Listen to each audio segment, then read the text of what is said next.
Charlie, the format's pretty simple. We just interview you and ask about you and your relationship with spirit and what you know and all that cool stuff that you do. So just a brief history of how it all began, because I was a skeptic. Exactly. That's how it really began. I was a skeptic. Exactly. I was 16 years old. A best friend of mine, this is going back to 1985, before anybody knew. Hold on. Let's go live on Facebook.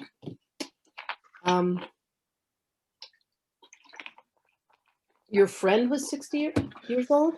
My friend, yeah, we were 16 years old at the time in high school, and 16. Okay, hold on. All right, let me know. Okay, go. So he was having out-of-body experiences. Oh, cool. And he was telling me the stories about what was happening to him, and I did not believe him. I was a total skeptic. I accused him of it just being dreams, and I did not believe him. Nice. And he swore up and down that it was really happening to him, that he was projecting his consciousness outside of his physical body, and he was watching himself sleep. And he was walking around the house, and then he would wake up the next minute later and look at the clock, and the clock would be a couple minutes later than before he went to sleep. So wow. What was interesting was that we met at the library one day before we went to the movies. Were across the street at the time in the town I lived in, and he had all these books out on astral projection, and I was making fun of him. At 16 years old, I said, "Why are you reading this? This is trash. This is trash reading." He goes, "Because I want to find out what's happening to me when I project my consciousness out of the physical body." He goes, "I want to know what's going on." I said, "You're dreaming." He goes, "I am not dreaming." I said, "You are dreaming." As a joking around, I picked up a couple of the books that were on the table.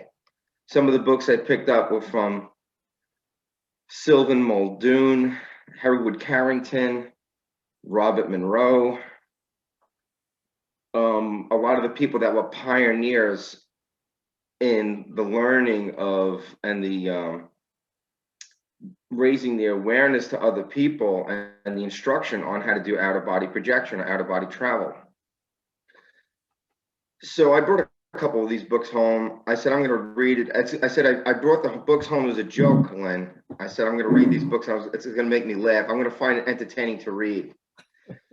After I read a couple of books, there was a question in my mind, and that said, why are these three books that I'm reading, why would people go through this much trouble to write about something of the same topic?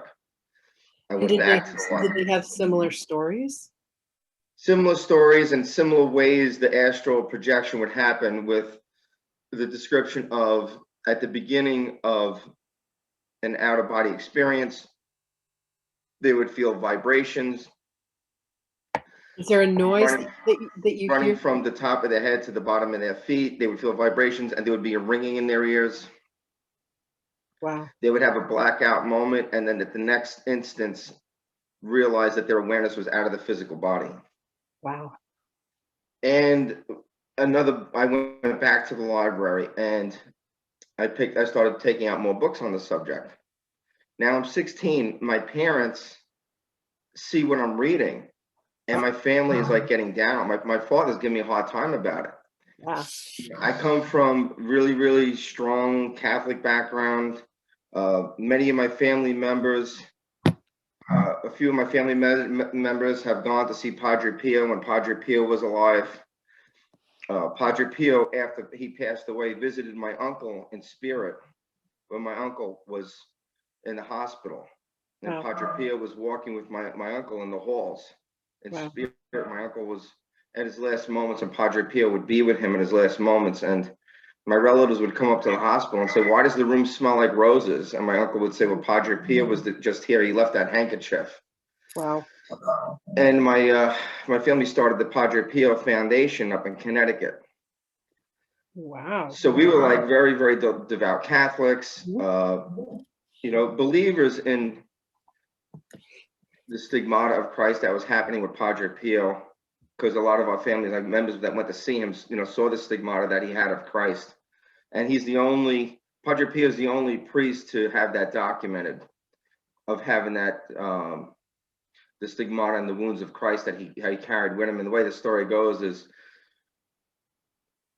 Jesus appeared to Padre Pio when Padre Pio, I want to say, was in his early 20s, and asked him, he said, "Would you share my passion with me?" And then Padre Pio said yes, and then took on the stigmata of Christ, and had the wounds in the hands and the side and on the feet, but would feel the pain from those wounds every day.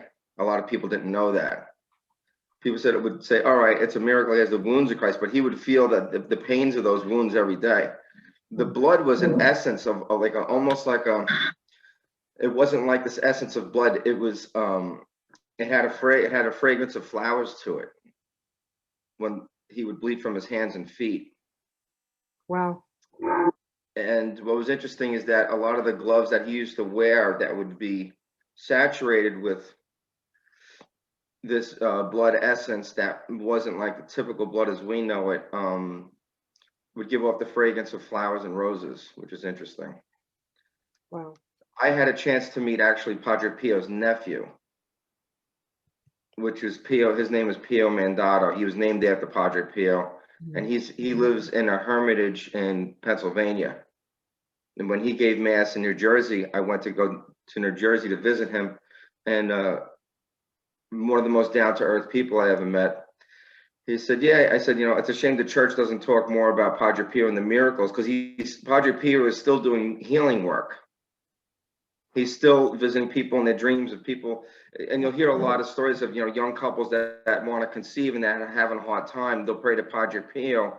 At some point, if they're lucky enough, he'll appear in a dream, and then they'll be conceiving within the next month. They'll realize that the female counterpart is pregnant, and they'll be expecting a child, which is pretty. You'll hear miracles like that all the time. My mom has a really, really strong relationship with Padre Pio, and prays to him, and she calls on him all the time. Yeah. So it's interesting. So my family is the devout Catholics. They saw me reading books on out of body travel. My dad was like, "What is this garbage you're reading?" I said, "Well, I'm just reading it for me. It's just something that I need to read." He goes, "Yeah, but you don't need to read that. You should." My father, so my family looked at it. I was like, "What are these cult books that our kid is reading?" So I would have to read this stuff like almost in confidence. We were on a family trip. I didn't have I was bringing like a couple books with me. I wasn't bringing all of them. Anyway, to continue to make this like short story longer, I was going back to the library, and I was clearing out the whole metaphysical section, reading through all of it, because now the curiosity of out-of-body projections and astral travel, it piqued my interest to the point where I was very skeptical about it, and now I had to prove it to myself. So I had this like real dedication to prove it to myself that it really existed. Right. David Young. Then I started to practice the techniques. What's that? David Young said that skepticism to him proved that he was intelligent. Like was just going to take everything on faith. And I, ever since he said that, I've just noticed that there are a lot of people that are healthy skeptics, but thinking, but I love what you did, this journey that you took. So did you start to have out-of-body experiences? So I started learning the technique on how to do it with an open mind. I said, let's see what happens. Again, I was very skeptical about it. I didn't think it was going to happen. And then it happened. And I more or less scared the hell out of myself. At 16 years old, my consciousness is viewing the room that I'm sleeping in from a different perspective. From like, I was like up close to the ceiling, looking down at the room. Wow. And then I came back, and when I came back, I was almost giddy. I was laughing. I was like, oh my God, the world and our perception of reality is so much greater. At that point, I knew what we are is so much greater than just flesh and blood. Yeah.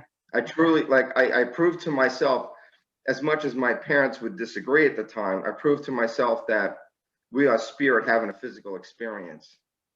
And the spirit's going to continue after the body is to see, after the physical transpires.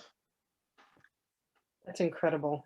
And then from there, from then for the next, 20 years, I really would just go to the metaphysical section of Borders books when they used to be open, and Barnes and Noble, and I would every now and then just take out, books on the same subject. I didn't care about any other section in the library. It was like I'd go in the library straight to the metaphysical section, see a book that I didn't read or a new book that would come out. One of those books would be that was really great and instrumental was William Bullman's book, which is called Adventures Beyond the Body. Mm-hmm.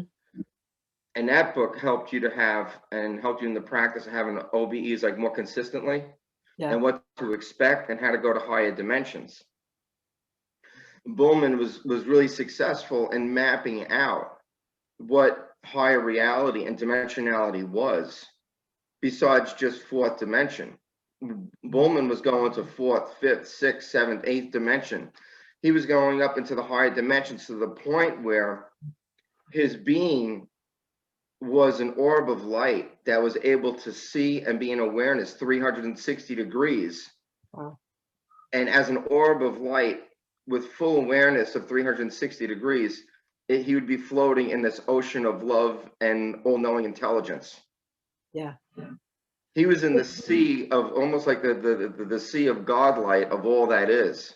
It's the quantum field. I just got certified as a hypnotherapist last month, and Kelly Telexin taught us a induction where you go up to the level where you meet your higher self, then you go up to the level of superconscious, and then you go up to the level of the quantum field, and that's that 360 degree point of light, view. Right. There's no body at all. There's no energetic body. It was just a star of light. Yeah.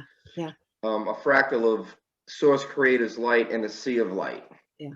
Of all love, all power, all wisdom. Did you ever meet Rob Scarpa? Do you know Rob?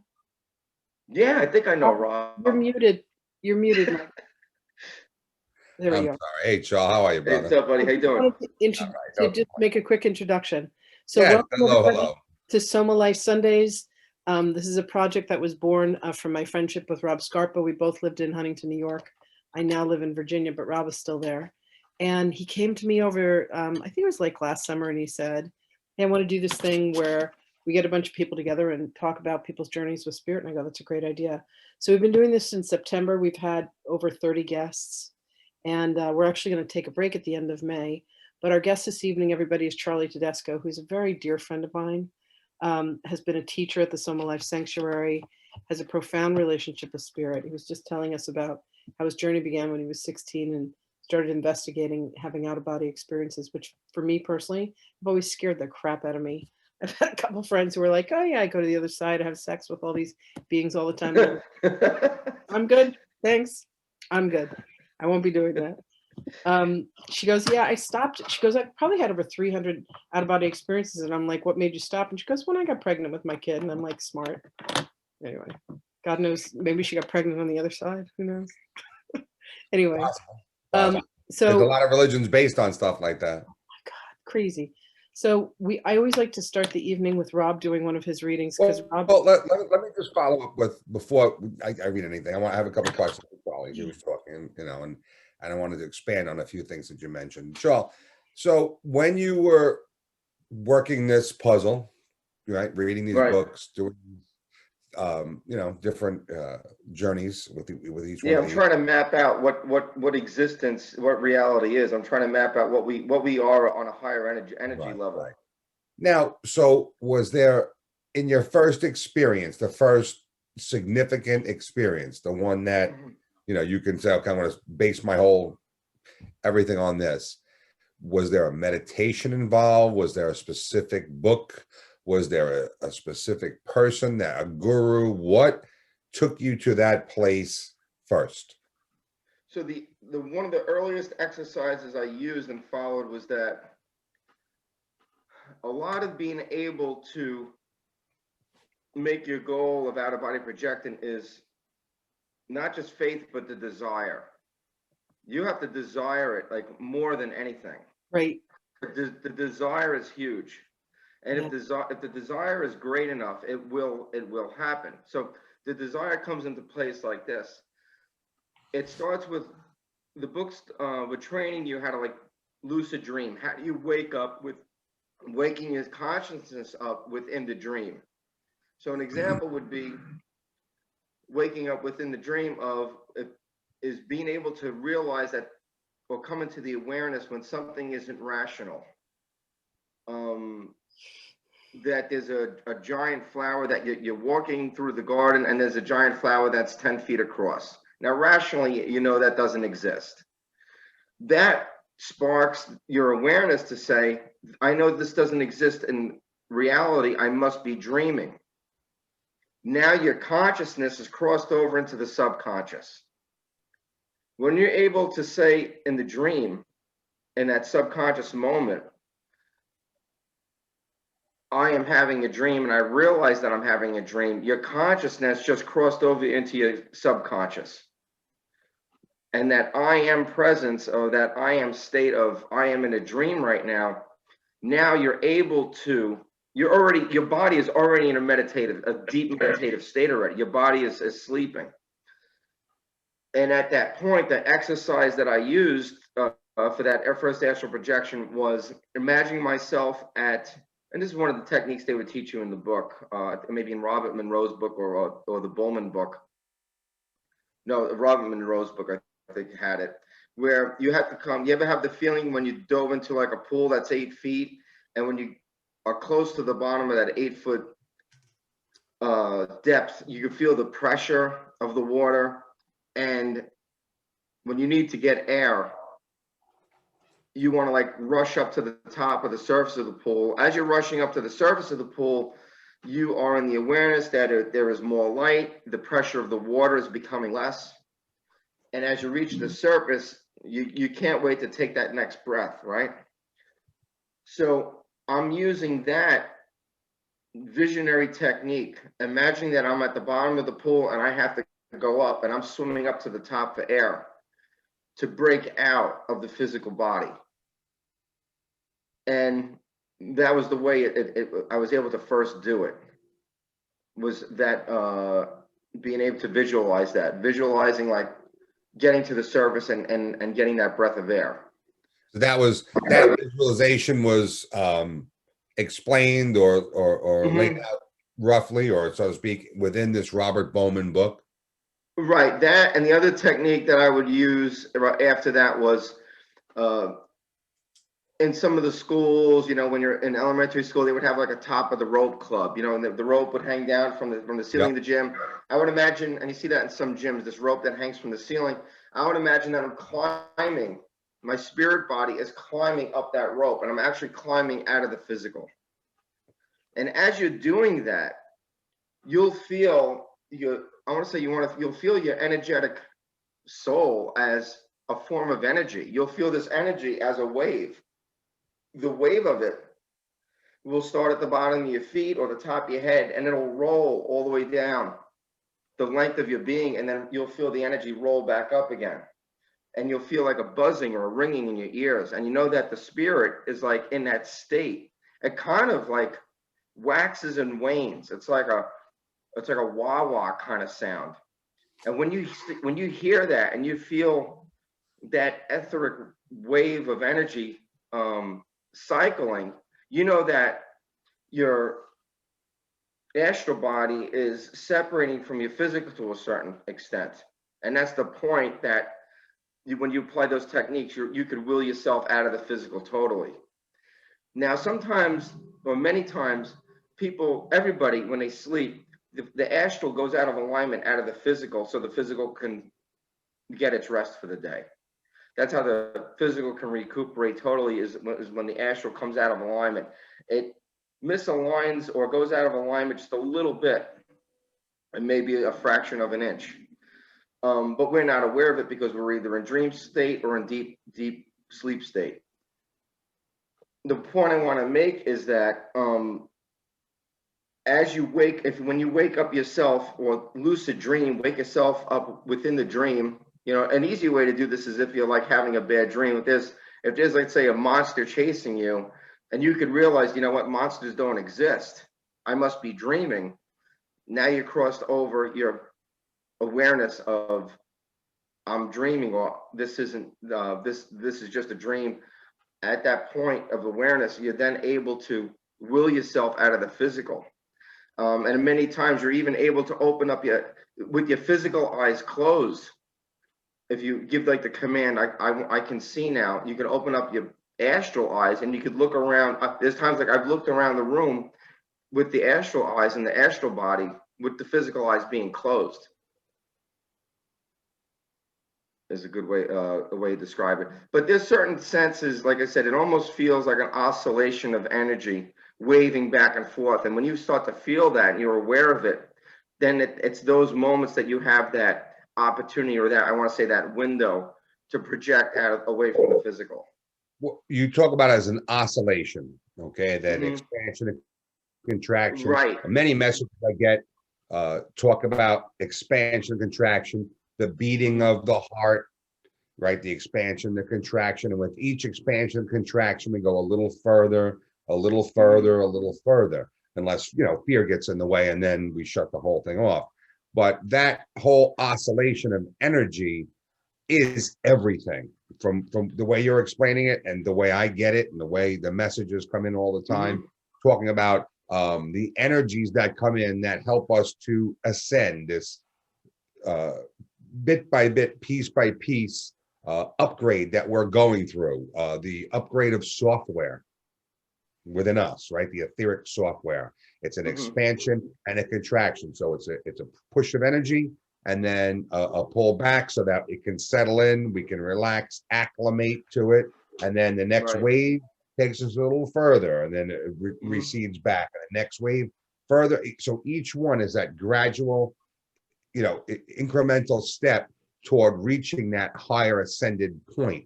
So that's what you're saying within your, so you're setting the intention before this meditation. You said, I thought about this more than I want, you know, more than anything else. I wanted to astral travel, right? Or have that experience. Right. You say that before you even go to sleep every night. Right. You give the affirmation before, you're like the pilot of a ship. Right. And as that pilot gives the command, I will astral project this evening.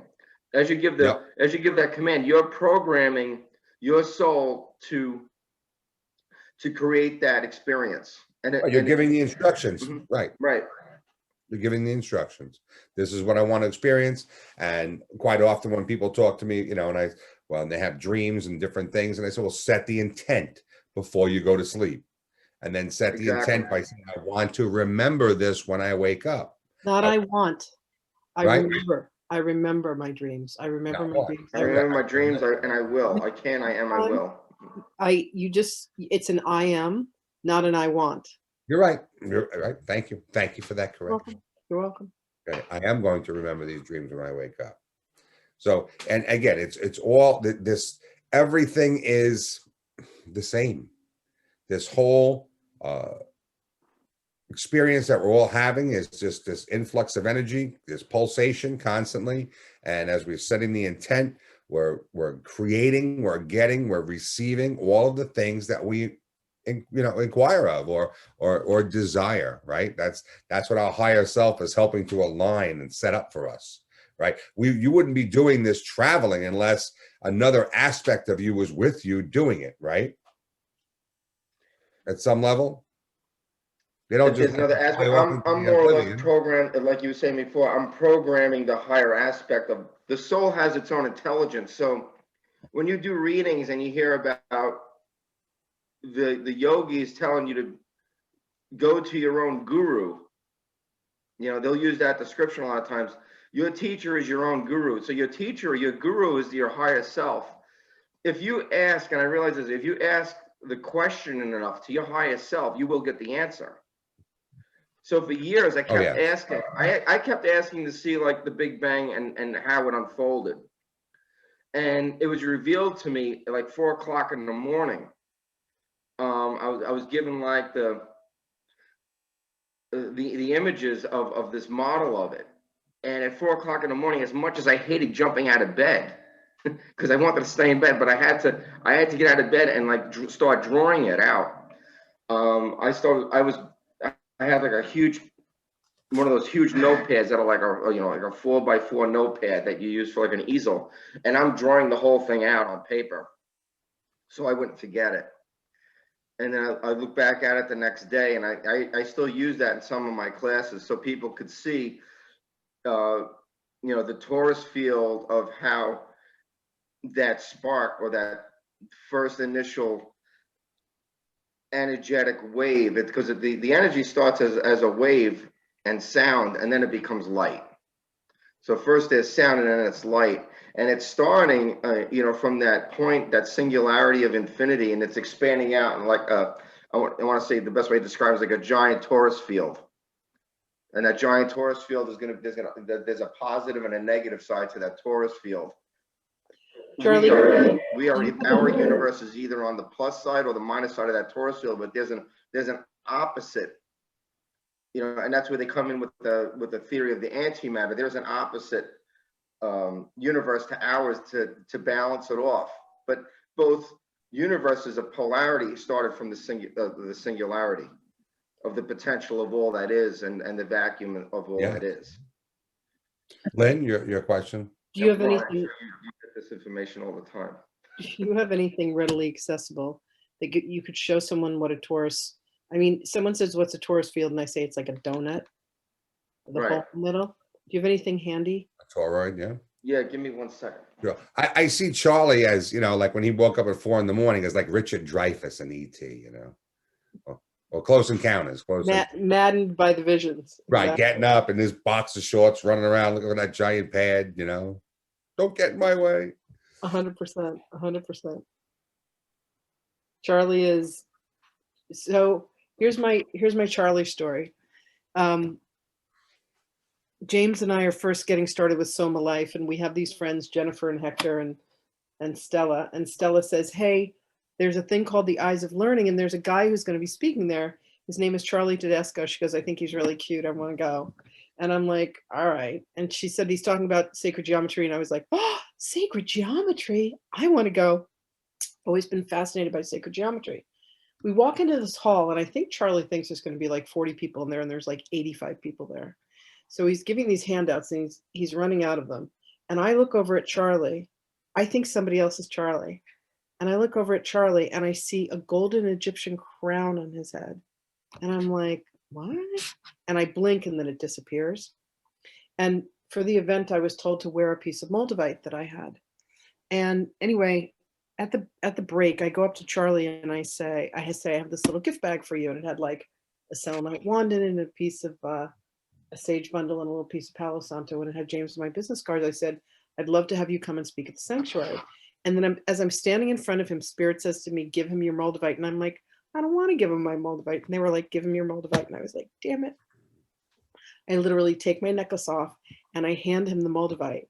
And I go, "I need to give this to you." And he's like, "What? No." And I'm like, "Listen, you can argue with Spirit. I was just told to give this to you. I don't want to give this to you, but I'm giving it to you." And he turns around and he hands me this gorgeous mobile of a Merkaba with a crystal on the inside. And it was like this bonding moment, like our souls had been friends forever. And then Charlie tells this story of how his best friend's dad was dying in the hospital, and he went to the hospital to like offer final rites. Charlie, I'm telling your story. You're the story of the first night I met you and how I gave you the moldavite and all that. And Oh yeah. and Charlie said, so he says a prayer over his best friend's father, and his prayer was, "May his soul receive the highest elevation possible given his good works this lifetime." And that prayer went into me, like it became etched on my heart and my mind, and like it was just, I was like, wow. And then I think the story goes, your best friend's sister goes to see a psychic after the dad passed a couple months later. And It was the mom. The mom went to see a psychic, and yeah. And the psychic said, as she's channeling the dad, Right. thank our son, I guess, for the priest that was at my bedside. Right. And I guess the mother goes to the son and says, "Who was the priest?" And he goes, "It wasn't a priest, it was Charlie." And so when he went to Charlie, he said, "Why did he call you a priest?" And Charlie says, he said these words that changed the entire course of my life. He said, "I'm a priest in the order of Melchizedek." And I almost fell off my chair, because in that moment, I knew that Jesus had been ordained into the order of Melchizedek. I don't ever remember learning that. I don't remember reading that, but Jesus was like doing commentary in the background. And he goes, that was the order I was ordained in. And I was like, oh my God. So I went up to Charlie and I was like, how do I get ordained? And he's like, oh, there's this guy named Reverend Dan, and he comes through once a year. Anyway, that's how the whole ordinations that happened at Sohmalife came out of. All this came out of Charlie. Charlie came and taught sacred geometry. Charlie was one of the best friends that my mother and I got out of the Sohmalife Sanctuary. He's like family to us. When my mom was in the hospital, Charlie came and visited her. The only friend I have that visited her and brought her a candle with an angel on it. She keeps it on her nightstand. On her Oh, wow. desk at home. So Charlie's fascinating. I mean, this man could talk for hours and And hours. you as well. I adore you. So I just asked him to bring representation of what a torus field looks like. So here's a great representation of like this torus field. This is very similar to the energetic field that exists, or I should say the electromagnetic field that exists around us. And this electromagnetic field exists in everything from an atom to, if you cut an apple in half, you can see the way the magnetic field is shaped around the apple, a tree, a galaxy, the Earth's magnetic field, the sun's magnetic field, and probably the best way of me, if you can see this thing that I had to make myself. They didn't have this on eBay. So if the center is so all the energy of this torus field, this would be an electron cloud. This is an actual this is the artist's conception of the electron cloud of, I want to say it's hydrogen. And you can see the same similar energy field, from the electron cloud to an apple to a tree. So you can see the lady over here, she has a very similar, her energetic field is that torus field as well. But the reason why I created this is to show that the energy that is created from the singularity of source sustains the singularity in the center of the atom. There's a black hole singularity that exists within the atom. Within every atom that makes up all the cells, there exists a singularity. That singularity within us is that sacred light within the heart, and that is driving our energetic field. Okay, and that's why like the tree is a great representation of it, because with the tree you have the real spiritual theology of as above, so below. The canopy at the top part of the tree is as wide as the canopy of the roots below, and it does represent that field of energy that is going around the tree. Wow. So it's the spiral energy that is actually coming from source that goes to the singularity or the seed of life of everything, from an atom to the planet to you can see the galaxy. The center of every galaxy is a black hole that is feeding the spin of every atom in existence. And in the spin of that atom, or the electrons of that atom, there is no decay in the spin. Something is giving the electron continuous energy to spin around and through the atom faster than the speed of light. Wow. That energy is coming from source. And source is sustaining everything. It's like source creator is like a marathon runner, constantly running, never taking a day off, suspending and animating everything in existence. Wow. So Drunvalo Melchizedek, who wrote the ancient Flower of Life books. Yeah. Drunvalo Melchizedek said it best. Dan Mattel, his partner, says, Drunvalo, how important is it to learn and to be within the heart? And Drunvalo says it's everything. Drunvalo wrote the book Journey to the Heart after he wrote The Flower of Life, Ancient Secret of the Flower of Life. And he says, the heart is everything. He goes, when you're able to bring mind and bring mental awareness into the heart, you come into the connection of the whole universe, because everything is connected through the singularity of the heart. As you're coming into the heart and tapping into that singularity of the heart that is sustaining your life field, you're also tapping into the life field of everything else in existence. There's a group of us that meet every morning and we do a meditation. And we're Mhm. doing another body of work other than the Course in Miracles that Jesus had brought to life. It's called The Way of Mastery, and the first book is called The Way of the Heart. And he's saying exactly what you're talking about. Mhm.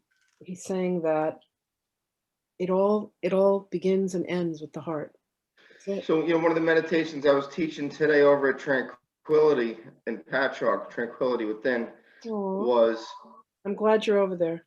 yeah, I was getting the people to do an infinity meditation. The infinity meditation would be, putting both hands over your heart and, like, pressing up against your chest a little bit. By doing that and giving yourself that tactile sensation with your hands over your heart, you're able to easily bring your mind into your heart space, when you put your hands over the heart. So I try to get people to have that tactile sensation over the heart to bring their mind into the heart. It's beautiful. Now, as you bring mind into the heart, part of that meditation is imagining God's white light, or this ball of infinite love, infinite power, infinite wisdom, this white light that contains these beautiful qualities of all that is, going around you in the infinity symbol, through the heart, or down around your feet, then through the heart again and around the top of your head. So it's something that looks like this. And you imagine that white light of source circling around you in that infinity symbol, passing through your heart while your hands are over your heart. Now try to bring your mind there, and now you're coming into the alignment of tapping into that infinite wisdom, infinite love, infinite power from which you were created, Mm. and coming Yeah, into higher awareness. I'm envisioning what you're saying with regard to that energy and that power. In your just picture you held up there a few minutes ago with the different details, and it showed the toroid field. That first symbol that you talked about, to me, was the two lobes of the brain. Yeah, it's a good way. Yeah. Lobe, Yeah, it looks like that. Yeah. hemispheres of the brain, and that's how that functions. That's a magnet. When you show that energy field that you're describing of the toroid field, that is the positive and negative side of a magnet. Creates that. If we can see the energy, that's the field around it. That same field that you're discussing, I'm working with a group of people with regard to Tesla technology and harnessing the power of the magnet to create seamless energy without anything being put in, 100% output and nothing being put in. Original Tesla technology. So that toroid is the key image in everything that we do. It is the flower of life, depending on how, when you look at it in a three-dimensional perspective, and you're seeing that energy folding in and out in an infinite loop, that figure eight, that Mobius coil, right? The Mobius strip, where it's flipping over as it comes. Correct. Defined side, no defined edge. So that is the key to everything. The pulsation is it. So it's a matter of all of us continuing to envision that cycle, that energy, inquire of it, how it works, before we go to sleep, let's say, before we go into our meditation, because that is the key for all of us to continue to move forward, open up, and get the answers to the higher aspects of software that they're giving us, that they're providing us. Like we can't use that cell phone from 1996 to try and run our apps of 2021. You know what I mean? Right. Facebook's not going to run on those original cell phones from Verizon. It's just not a flip phone. So, right, the flip phone, the original flip phones, or the bag phone, even better. Remember the bag phone before that, right? Oh yeah. Right, we had the battery was in the bag. Remember the beeper? That huge brick. Right. The brick. The Sony. So as we're continuing to upgrade we're realizing more and more of the energy, the flow of energy. We're able to envision it. And I think from my perspective, as we master that and we get a complete understanding of the energy field of the toroid, it's only going to help us individually connect higher and higher and higher into. It's going to, you know, it's providing us that frequency, that key to get into those greater aspects of spirituality, of self, of oneness. Lithium Haramine does a beautiful job with that. An explanation of the toroid field. Yeah, it's. I was just this week, to digress briefly. I was working with the people this week with regard to the Tesla technology, and they're working on the free energy systems. And it's not solar, it's not battery packs. It is 100% harnessing of energy through magnets with crystals to rectify that energy within the toroid field. And that's been the big hold up in this, is how to capture that 1 volt or 1/10 of a volt. And then Tesla has given me the information and said, well, all you need is that just one positive percentage, 1 up. Without, you know what I'm saying? They're doing it now. Yeah, they're creating it now with the Abha coil, which is what this is. Right. So you could take a magnet, they're taking like 4 of these and they're putting them around in each corner, and they're running the frequency through the coil. And there's a magnet generator that's spinning in the middle of 10,000 RPMs plus, and they're getting more energy from that field. They're getting more energy out of that 0-point field than they're putting into it. That's it. That's like, we're not, see, the thing is, there's zero being input. There is zero input in what Tesla's original designs were. It was harnessing that errant voltage that's already in existence around us with zero input. So that's, you know, that's what I've been working on with this group for now, geez, over 2 years.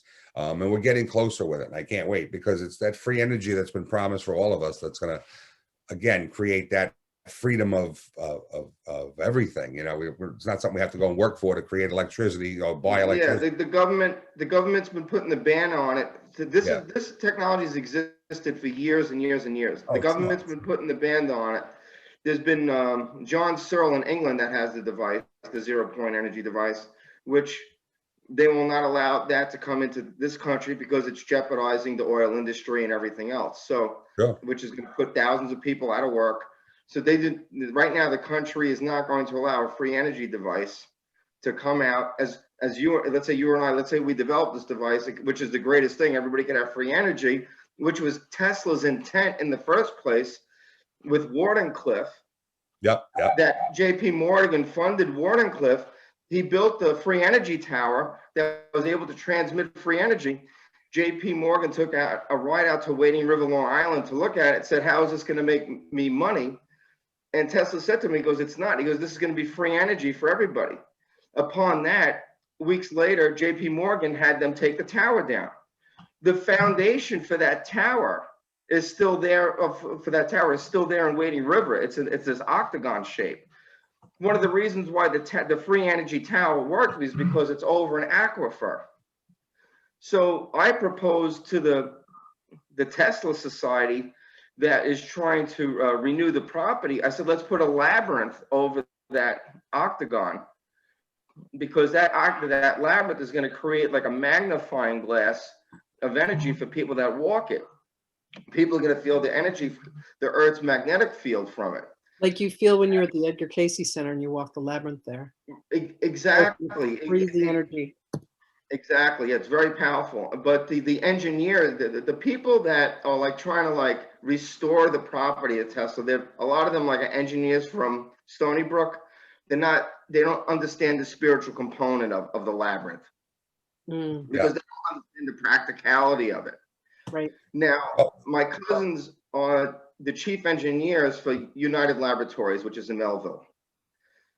If you look up on YouTube, if you look up the topic of sonoluminescence, they're able to create, there's a scientist in California, Seb, I forget his last name, he's able to create a star in a jar, it's called.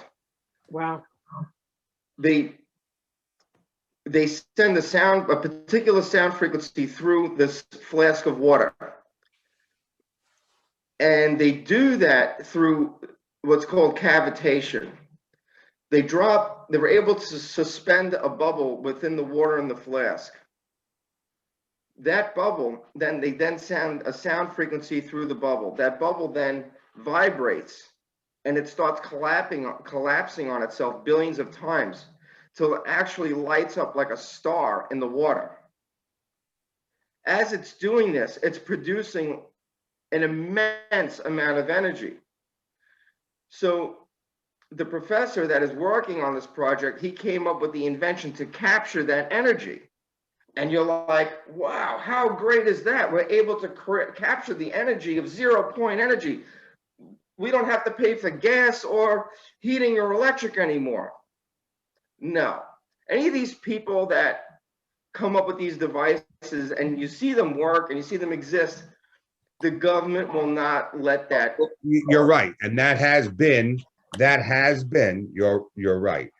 And that has been the way of it for over 100 years. Yes, for years.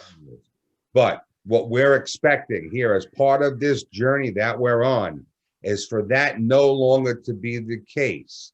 So it's our responsibility to say, okay, I see my future with that technology. That technology is an open platform, open source for everyone to utilize. And that has been the messages that I've received and many others who are on this little side journey we've got. Right. When they find out that you have that device, they will be knocking at your door. Charlie. But that's not where that's what they do. I don't believe that. That's I will send you all the videos on it. Okay, guys, take it down a notch. Thank you. I get it. But that's Billy, hey, I would love to have a free energy device in my house right now. I want to be off the grid. Put out what you want. I'd love to be off the grid. So it's going to happen. They're not going to take it from us. Oh, no? Right? Okay. That's it. We create with our thoughts, our words, and our emotions. So our words are so important. So if you're jeopardizing the whole industry. Hey, guys, I'm going to bring Hathor through right now, okay? Please do. The energy of Hathor. She's right here. She's like, hold on a second. Let me just bring her through for a moment.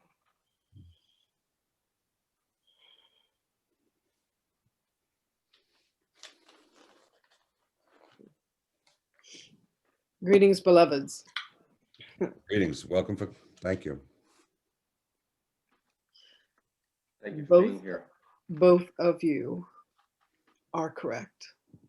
There are dualistic realities that exist where this entire planet is living with free energy. There is also this dimension of reality, beloveds, where you are still caught in the mind and the worlds that say that one must pay for what was given by God for free.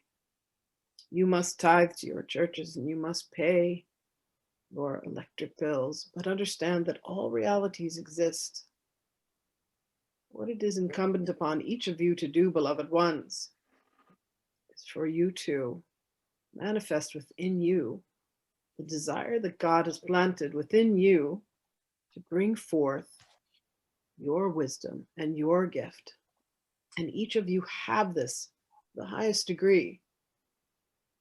Find within you, beloveds, what it is that you are meant to bring to life. For each of you are geniuses, and each of you are wizards, and each of you have what it is that Tesla expressed, what it is that Einstein expressed. You have genius that lives within you. The journey here in this incarnation, beloveds, with all that is occurring through all these dynamics and all of these fields, is for you to find your particular genius and bring that forth. And that exists on many levels and through many dimensions. And that is the message that is meant to be delivered through all of this. There is genius in each aspect of you. For those of you who are able to release yourselves from your mortal bodies, you are able to travel through the ascended planes consciously. This does occur as you let the physical body rest in an evening, in an afternoon, whenever it is that you take the pleasure of resting the human body. Understand that all of this exists through multiple simultaneous dimensions of reality. But your journey here, beloved ones, is to always remember that you are here to bring forth the truth, and the truth changes for yourself within your perception. However, the fabric and existence of truth is never altered. So allow yourself to speak the truth with humility and with dignity always. Thank you.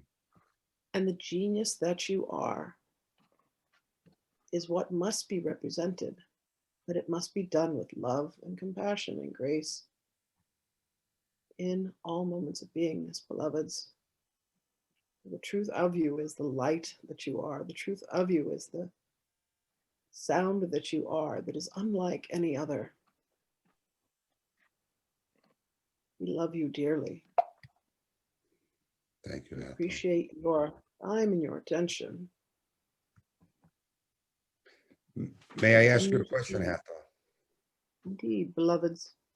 The Continue area to that do- Charlie is describing, Warden Cliff Tower in Wading River, Long Island, which is where Tesla had set up his experiment or his project 100 years ago or so. Is there, I understand that the like Charlie had said, that the aquifer that's underneath possesses some type of an energy. Is that a confluence or convergence of ley lines, of energetic ley lines? Is that why that area has such a powerful emission? It is one of the portals to Atlantis, beloved. Okay. Continues to exist. They are running through what you call the Long Island. They exist all over. It is a piece of land that is an aspect of what was Atlantis. So there are these energies that run. This is why there is such psychic activity. This is why there are so many beings along the coast, if you will. What happens here with this beloved Sahana Grace now occupies is a direct correlation to those same energies. Understand, beloveds, that when you move from one domicile to another, you are taking the energy of what was garnered and bringing that to the new domain. What Master Charles is referring to is an opening, an energetic portal that brings one to the dimensions and to the realms of technology that was created in Atlantis. Tesla was one of the leading engineers in Atlantis, as well as what he brought forth here. What is necessary, beloveds, with the development of these technologies is that the heart remains open.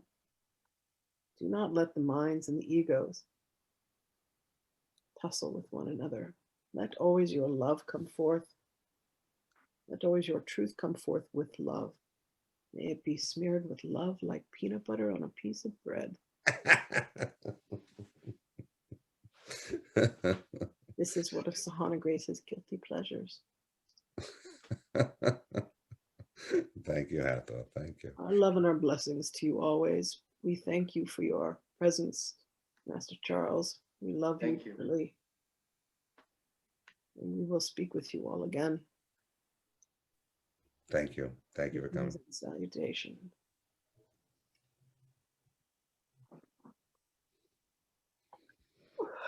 Wow. Dude, she was like right here and she's like, let me in, let me in. I was like, She's gotta straighten us out, Charlie. So she's saying how do we shift to the parallel reality where the free energy would be more accessible, well, Charlie, I as think opposed to shifting to, let's say, a parallel reality where there's more of a closed mindset? Charlie, I think, oh my God, I just looked up and I'm telling you the biggest mosquito I've ever seen in my life on my bedroom wall. Holy shit. Okay, so I think, Charlie, the same way that you said that you willed yourself out of the body, we literally have to will ourselves to that other dimension. I don't think I have a glass big enough to capture this thing. I don't want to kill it. Maybe it's an alien. We shouldn't kill it. I'm telling you, it's like an ET. It's literally bigger than the palm of my hand. I have never seen a mosquito that big in my life. Oh, no. Anyway, Virginia mosquito. welcome to Virginia, right? I said they were mosquitoes, and they're like, "Oh yeah, wait, you'll find out." So it's interesting that Hathor said that all along the coast. So our East Coast, I guess, is what was being referred to. You know, it's really crazy. The first time Terry Leone came to the Sohmalife Sanctuary, I had bought like a half a dozen of her mandalas to give us as Christmas gifts. And she comes to the house and she goes, "You have portals to Atlantis on your property." And I was like, "I do?" She goes, "Yeah, and there's a woman over there by the tree. The one, not the one that my mother cut down, but the one behind it." And she said, "She's beckoning to you." And I was like, "Oh, that's Athena." I was channeling Athena at the time in the early days. Anyway, yeah, they're all over Long Island. I mean, as you guys know, there's a ton of psychic activity that happens up there. Well, it's funny because the question I didn't get to ask Hathor as a follow-up was, I felt or I feel that in that area of William Floyd Parkway, Wading River, there seems to be that whole zone seems to be a hotbed of psychics, of spiritual people. A lot of people live in that area. So it must be drawn to that area, to the energy of that area, to live around Brookhaven Labs, on that ley line, around those bodies of water, right? Those rivers that run. I agree with you. So it's just so amazing. For me personally, it's been this body of water here that runs from Bethpage, runs from Woodbury through Bethpage, and Bethpage down to the South Shore, and down through Cold Spring and out into the Huntington Harbor. But it's the same, if you were looking at it, from a Google Earth perspective, it's the same ley line of energy that has a body of water running through it. So many of my experiences have been along that body of water with my meditations, whether it be driving, walking, so yeah, we're in a quite a powerful area, and as Hathor said, that energy of the Long Island. Oh my God, I just had total deja vu. And I wondered why I was sitting in this room that I didn't recognize doing this with you guys. Oh, that's so crazy. Anyway, it's 9 o'clock. I love you, Charlie. Thank you so much for being here. Thank you guys for having me. Thank you, Charlie. Good to see you. Good to see you, Rob. Charlie, you know what I want to do? I want to talk about us doing some online classes and having you teaching all of your brilliance to people. Let's talk about doing. Sure. Let me know whatever topic you want to. Yeah. We could start with, or one on OBE. Yeah, sure. Rory's clapping her hands. How cute are you? One on sacred geometry. I mean, all the stuff you do on sound. Okay. Saint Germain and the violet flame. By the way, Charlie is a huge proponent, promoter of Saint Germain and the violet flame, and Rob uses the violet flame for everything. So you guys definitely have that. Like Frank's hot sauce, I put that shit on everything. The violet flame of the mosquito. Rob, I sent you a picture. Like, you know how there's a light switch? The mosquito is the size of the light switch. Nice. I know. He wants to live. Ask if he has a message. I'm not going to kill him. I'm going to find a bowl. I'm going to put a bowl over him. And oh my God. A cup and a glass and a piece of paper. I don't have a glass that big. You understand? It's a thing. All right. I love you guys. Thank you all for being here. Thank you, guys. Charlie, Rob, we'll see you guys next week. week. Rob. Thanks. Bye, everybody. Lloyd, take care, my friend. Glad to see you feeling better. Bye, guys.